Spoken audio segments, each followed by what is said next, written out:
Imagine você acordando e descobrindo que sua playlist do Spotify virou religião oficial. Que curtir os stories da Sabrina Carpenter agora é obrigatório por lei. Que não dar like no último post da Ariana Grande pode te custar o emprego. Parece absurdo. Não tanto assim. Esses dias um executivo foi demitido por não compartilhar um post corporativo nas redes pessoais. Na universidade, estudantes são aprovados ou reprovados baseados na conformidade ideológica, não na qualidade acadêmica. Nas empresas, você precisa demonstrar alinhamento cultural, que na prática significa pense como nós ou suma daqui. Vivemos numa época onde algoritmos decidem o que pensamos, onde influências moldam valores, onde a cultura pop não é apenas entretenimento, é o templo da nossa geração. E nós, como cristãos, somos estrangeiros nessa Babilônia digital. Há 2.500 anos, 3 jovens judeus enfrentaram um dilema parecido. Não era sobre dar um falo a ninguém, mas sobre se curvar diante de uma estátua de ouro de 27 metros de altura. A resposta dele, em Daniel 3, não foi apenas corajosa, mas revolucionária. E ela pode transformar como você vive sua fé hoje. Porque veja só, eles poderiam ter racionalizado, poderiam ter dito, é só um gesto simbólico, Deus sabe meu coração. Poderiam ter pensado, depois que eu ganhar influência, aí sim vou testemunhar. Mas não fizeram isso. E o motivo vai abalar suas convicções sobre fidelidade cristã. Responderam Sadraque, Mesaque e Abednego ao rei, ó Nabucodonosor, quanto a isto, não necessitamos de te responder. Eis que o nosso Deus, a quem servimos, pode livrar-nos da fornalha de fogo ardente e das tuas mãos, ó rei, nos livrará. E se não, fica sabendo, ó rei, que não serviremos a teus deuses, nem adoraremos a estátua de ouro que levantaste. Vamos dissecar essa resposta. Primeiro eles disseram, não necessitamos de te responder. Isso não é arrogância, é clareza. Quando você sabe quem você é e a quem você serve, não precisa ficar se justificando para todo mundo. Segundo, nosso Deus pode livrar-nos e nos livrará. Aqui está a confiança na soberania divina. Como Calvino sempre enfatizou, Deus governa sobre reis, impérios e algoritmos. Nabucodonosor achava que controlava o destino de todo mundo, mas estava sendo usado nos planos eternos do Altíssimo. Terceiro, e aqui está o ponto crucial. E se não? Essa pequena frase de 2 palavras mudou a história. Eles não estavam fazendo uma barganha espiritual com Deus. Não era fé tipo, eu te obedeço se tu me abençoas. Era fidelidade incondicional. Era dizer, minha obediência não depende dos teus métodos. Spurgeon dizia que a verdadeira fé não barganha com Deus. Ela confia mesmo quando não compreende. Esses jovens entenderam algo que nossa geração de teologia da prosperidade precisa reaprender. Servimos a Deus porque Ele é Deus, não porque Ele é útil. Nabucodonosor construiu uma estátua. Nós construímos timelines. O Império Babilônico usava arte, música e espetáculo para unificar a cultura sob sua ideologia. Soa familiar? Netflix produz séries que normalizam comportamentos antes considerados imorais. TikTok promove trends que destrói a autoestima dos adolescentes. Instagram cria uma realidade paralela onde sua felicidade depende de curtidas. São as novas torres de Babel tentando criar uma cultura global unificada sob valores que contradizem a cosmovisão cristã. Não estou dizendo que você deva virar amish e jogar seu iPhone no lixo. Timothy Keller nos ensinou que o cristianismo não é fuga da cultura, mas engajamento transformador com ela. O problema não é a cultura em si, é quando ela se torna ídolo. Um ídolo, como João Calvino explicou, é qualquer coisa boa que se torna suprema. Entretenimento é bom, arte é boa, tecnologia é boa, mas quando elas começam a ditar seus valores, suas prioridades, sua identidade, quando você não consegue mais questionar as narrativas dominantes sem medo de cancelamento, aí você está se curvando diante de uma estátua de ouro. E aqui está a ironia. Todo mundo reclama de sistema, mas poucos têm coragem de não se curvar quando o sistema pressiona. Criticamos a Matrix, mas corremos atrás de validação nas redes sociais. Falamos de liberdade de expressão, mas autocensuramos nossas convicções para não incomodar ninguém. Daniel e seus amigos não fugiram para o deserto. Permaneceram no palácio, trabalhando no governo. Influenciaram a cultura de dentro para fora. Eles entenderam um princípio que muitos cristãos hoje não captaram. Nossa missão não é criar uma bolha santa. Nossa missão é ser sal e luz onde Deus nos colocou. Pense na estratégia deles. Daniel virou o primeiro-ministro de Babilônia. Seus amigos ocuparam posições de liderança.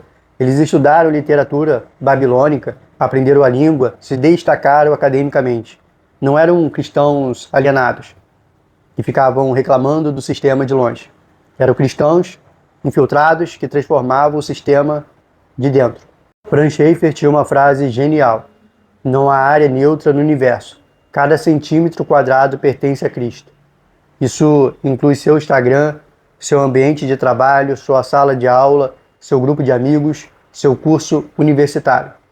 A diferença entre esses 3 jovens e os outros cativos era simples. Eles sabiam quem eram e a quem serviam. Identidade enraizada no Deus soberano, não na aprovação do império. Eles podiam trabalhar para Nabucodonosor sem trabalhar como Nabucodonosor. E é isso que falta para muitos cristãos hoje: clareza de identidade. Sabem que são salvos, mas não sabem quem são. Conhecem Jesus como Salvador, mas não como Senhor de cada área da sua vida. Por isso, se curvam quando a pressão aperta. Aqui está o segredo da resistência cultural cristã. A frase "e se não?".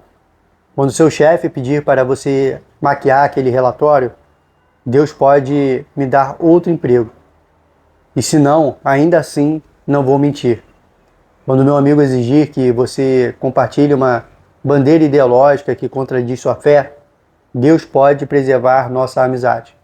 E se não, ainda assim, não vou negar minha consciência. Quando a universidade pressionar você a escrever uma redação defendendo algo que você não acredita, Deus pode me dar uma nota sendo honesto.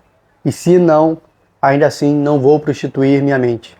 D.A. Carson nos lembra que o cristianismo não é uma religião de otimização de resultado. É uma religião de fidelidade ao chamado, independentemente do resultado. Quando você se recusa a se curvar aos ídolos culturais, você não se torna irrelevante, você se torna intrigante. Daniel não ficou fazendo live no Instagram criticando Nabucodonosor. Ele simplesmente foi fiel, competente e corajoso. E isso o colocou numa posição de influência que durou décadas e atravessou impérios. Do reino babilônico ao persa, Daniel permaneceu relevante não apesar da sua fé, mas por causa dela. Sua consciência cristã, numa cultura inconsistente, é seu superpoder evangelístico. Quando você mantém a paz enquanto todo mundo está ansioso com as últimas notícias, isso gera curiosidade. Quando você trata bem quem pensa diferente, quando você trabalha com excelência sem pisar em ninguém, quando você tem esperança real em meio ao caos, isso é pregação sem palavras. John Piper sempre disse que a glória de Deus é demonstrada não apenas no que fazemos, mas no como e no porquê fazemos. Sua motivação importa. Seu caráter evangeliza. Sua fidelidade é seu testemunho mais poderoso. Mas aqui está o paradoxo. Quanto mais você tenta agradar a cultura, menos interessante você fica para ela. Quanto mais você tenta ser relevante, comprometendo suas convicções, mais irrelevante você se torna. A cultura não respeita quem se curva para ela. Respeita quem tem coragem de permanecer em pé. Aqui está onde a história explode em beleza e terror. Nabucodonosor mandou aquecer a fornalha 7 vezes mais que o normal. Não era para intimidar, era para aniquilar. Os soldados que jogaram os 3 jovens lá dentro morreram só de chegar perto do calor. Era algo para ser o fim da história, o cancelamento definitivo, a lição final para quem ousa desafiar o sistema. Mas quando o rei olhou dentro da fornalha, e aqui está o soco no estômago que mudou a história. Ele viu 4 pessoas andando no meio do fogo, e o quarto é semelhante ao Filho de Deus. Gente, isso não é metáfora poética, não é símbolo teológico, é realidade histórica brutal. O Cristo pré-encarnado desceu do trono da glória e entrou numa fornalha ardente para caminhar ao lado de 3 jovens que escolheram a fidelidade em vez da facilidade. Jesus estava lá, não apenas observando de longe como um Deus distante, não apenas orando por eles no céu como um intercessor ausente. Ele desceu, abriu a porta da fornalha e entrou no fogo com eles. Spurgeon pregou uma vez que Cristo é mais real na fornalha do que na prosperidade. Quando o mundo te rejeita por causa da sua fé, quando você perde oportunidades por não comprometer seus valores, quando você é cancelado por permanecer fiel, é aí que você descobre que nunca esteve menos sozinho na vida. E tem mais. Eles saíram da fornalha sem cheiro de fumaça, sem marca de fogo, sem nenhum fio de cabelo chamuscado. O fogo só queimou as cordas que os amarravam. Eles entraram prisioneiros e saíram livres. O que isso significa? Que a pressão da cultura pode parecer que vai te destruir, mas só vai destruir aquilo que te prende.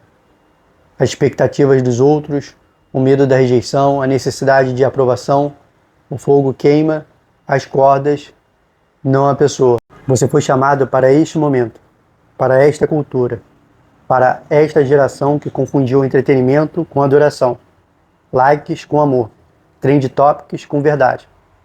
Não precisa ser perfeito, mas precisa ser fiel. Precisa saber quem você é e a quem você serve. E quando a cultura perguntar por que você não se curva, você terá a mesma resposta. Nosso Deus pode livrar. E se não, ainda assim, não nos curvaremos. Esta semana, escolha um lugar onde você não vai se curvar. Um gesto concreto de fidelidade. Pode ser na reunião do trabalho, onde todo mundo concorda com algo que você sabe que está errado. Você pode ser no grupo do WhatsApp, onde circulam piadas que destroem a dignidade humana. Pode ser na aula, onde o professor quer que você negue suas convicções para ter uma boa nota. Escolha sua fornalha. E lembre-se, Jesus estará lá com você. No final das contas, não é sobre sobreviver ao fogo, é sobre descobrir que o Filho de Deus caminha conosco no meio dele. E é essa história mais revolucionária que você pode viver e contar. E é essa história mais revolucionária que você pode viver e contar. Bom, eu fico por aqui. Até a próxima.